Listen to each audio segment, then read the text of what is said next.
Zamilovanie nie je len pocit.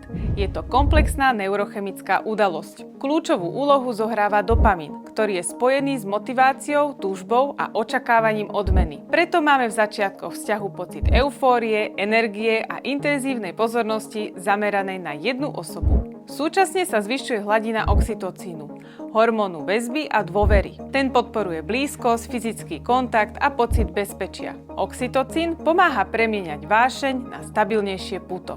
Zaujímavé je, že na začiatku vzťahu býva zvýšený aj stresový hormón kortizol. Zamilovanie je totiž pre telo určitá forma stresu. Novosť, neistota, očakávanie. To všetko aktivuje stresovú odpoveď. Aj preto máme motýle v bruchu a zrýchlený tep a niekedy problém spať. A prečo sa zamilovanie mení?